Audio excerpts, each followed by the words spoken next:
Good morning, everyone. Welcome to our channel, Toxicology on Board. Today, in this video, we'll go through question number 7. Toxins produced by Clostridium tetani, botulinum, venom, which is produced by honeybee, as well as brown recluse spider. Majorly, the question is on Clostridium tetani, but we will be reading, we will be learning about other options also. Let's directly go to the question. Which of the following is most likely to cause death once clinical signs are evident despite initiation of the treatment? Option A, toxin produced by Clostridium botulinum. This is Clostridium botulinum. Toxin produced by Clostridium tetani. Venom produced by honeybee. Option D, venom produced by brown recluse spider. Option E, all are equally likely to produce fatalities. The right answer is option C, toxins produced by Clostridium tetani. So what the question is, the toxin which is produced by Clostridium tetani, it will cause death once clinical signs are evident despite initiation of the treatment. Even though you initiate the treatment, yet there is a possibility that the patient will undergo mortality or death. Let's learn about Clostridium tetani as well as other options through this video. The bacterium Clostridium botulinum, first we are reading about option number A, produces botulinum toxins, which are the some of the most lethal substances known. If you go through cassette and class and toxicology textbook, you will have a table which consists of LD50 values, in which botulinum toxin will you will be finding that it is a most potent toxin, most poisonous substance, lethal substance. Botulinum toxin blocks nerve functions, which can lead to respiratory and muscle paralysis. The main mechanism by which botulinum toxins will act on the cells is they will block the nerve functions. Thereby, it is causing respiratory paralysis as well as muscular paralysis. The two types of paralysis are there. The bacteria produce the toxin in low oxygen conditions. This is very important. See, favorable environment in which the microorganisms, bacteria, virus, they will grow. In this case, this particular bacteria, Clostridium botulinum, it is able to grow even in low oxygen conditions. Usually, based on oxygen conditions availability, you will have anaerobic bacteria and aerobic bacteria. Here, it is neither of this, but it is in favorable conditions, is low oxygen conditions. Particularly, you can see such as in the food wounds and the intestines of infants. Even in children also, this bacterium will be able to grow. So food is also favorable media for this bacteria to grow, as well as wounds. If you have any injury or wound on a skin, this also is a favorable facilitates the Clostridium botulinum to multiply. Botulinum is a rare but serious illness that can cause difficulty breathing, muscle paralysis, and even death. As we have seen in the case here, also cause death. And coming to muscle paralysis, we have seen respiratory paralysis as well as muscular paralysis. Symptoms usually appear within 12 to 36 hours after eating contaminated food. So you have to understand that whenever a food which is poisoned with Clostridium botulinum, immediately after having that contaminated food, after 12 to 36 hours, you will start showing the symptoms.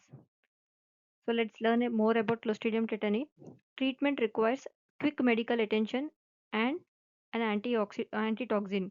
So most of these toxin components, they have antitoxins or antidote. We need to initiate with antitoxin. Botulinum toxin can be destroyed by holding food at 100 degrees centigrade for 10 minutes. As you can see in the case of milk also, there is a technique called pasteurization technique, through which you can kill the bacteria or microorganisms in the milk. Similarly, the food when you are eating at 100 degrees centigrade, there is a possibility that botulinum toxin will be destroyed. Botulinum toxin is also used in cosmetic and medical injections under brand name Botox. So this is a famous thing because of since this particular toxin will cause muscle paralysis.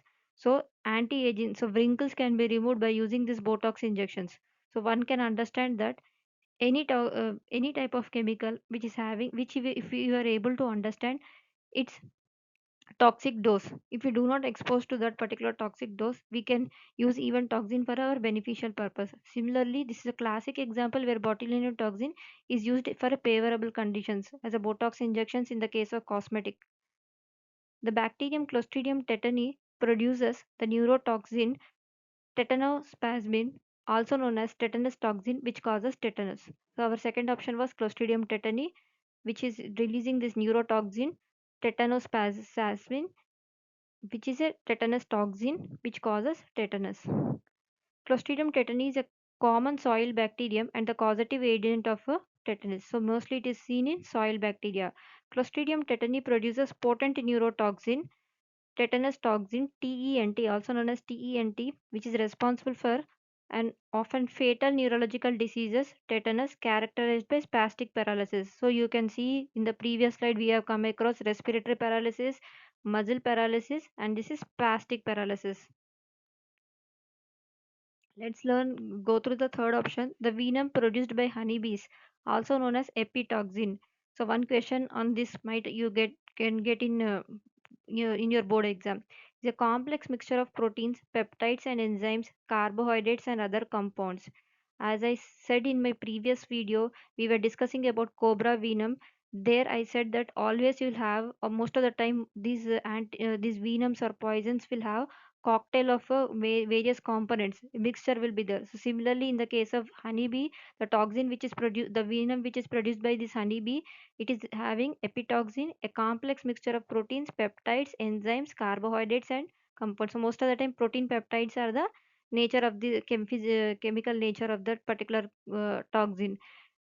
Apart from epitoxin, you will also have melatonin, the main component of honeybee venom, according, accounting for 40 to 60% of the dry mass. Melatonin is small protein that causes most of the pain associated with bee sting. If a patient or a victim is stung by honeybee, so most of the time the pain which he is getting it is because of melatonin.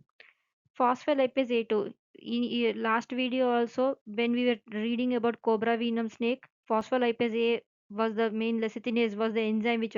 So similarly, in the case of honeybee venom also, we are coming across phospholipase A2, the second most abundant compound in honeybee venom.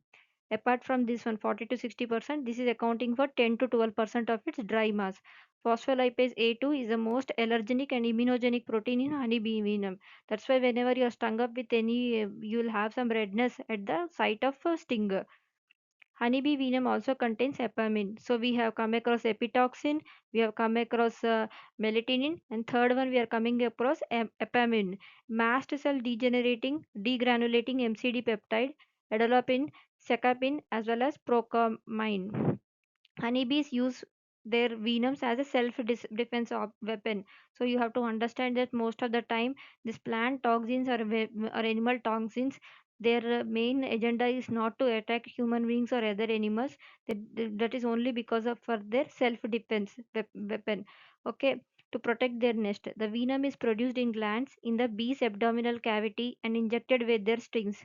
If you are a forensic toxicology, other types of toxins, in that definitely will come across these type of questions. They will ask us that where the poison is stored or released, and through what is the mechanism through which it enters the victim's body. So here it is produced in the glands in the bee's abdominal cavity, and it is injected into the victim through the stings. Here it is the sting you can see. Honeybee venom has been used in both traditional health practices as well as in official medicine. Some studies have shown that honeybee venom may have anti-cancer properties. So as you can see that in earlier video we have seen that botulinum toxin was used for as a as a as a cosmetic purpose it was used. Similarly, these venom can bee venom can also be has some anti-cancers, but still it is at very initial stage. More studies need to be conducted in order to prove its efficacy. Okay, that's what it is saying in another. Side effects of bee venom can include, these are the itching, anxiety, trouble breathing. So these are all the adverse effects that we will see when stung by bee venom. Next, we'll learn about the brown recluse spider. The venom of the brown recluse spider, Lo- Loxosceles reculsa, is a mixture of proteins. As I said, cocktail of proteins or enzymes that can cause serious health problems. So this is the brown recluse spider, and you can see a bleb is formed and the redness at the site of sting, at the site of bite. So mostly it is containing sphingomyelinase D, a phospholipase that binds to cell membranes and activates neutrophils. In earlier thing you have seen mast cell degranulating agent. This is the most important component of the venom. So in the case of brown recluse spider, you might, or they will ask you one question. One option will be Loxosceles reculsa, and major component is sphingomyelinase D. Okay, other necrotizing enzymes, necrotic tissue death includes hyaluronidase, esterases, alkaline phosphatases. One question will come, one of the option will come as hyaluronidase also. Lipases can cause free lipids in the blood that may act as inflammatory mediators. Symptoms of brown recluse spider bite include acute burning pain at the bite site, a white ring of vasoconstriction around the bite. This is you can see a bleb that forms over the center with a ring of erythema at the periphery. Here you can clearly see necrosis or loss of the tissue. The brown recluse spider is very toxic but rarely causes much damage because of the small quantity. Most of the time these poisons they are released in very small quantity, so they might not be very toxic to cause a fatality, because always remember your body has a detoxifying mechanism. No matter how much amount of poison is there, your body has some detoxifying mechanism through which if small amounts of poisons are that can be eliminated or can be degraded by you by phase 1 or phase 2 metabolism reactions. One of the active enzymes in the venom causes significant damage to the blood vessel and cell death, innovation state.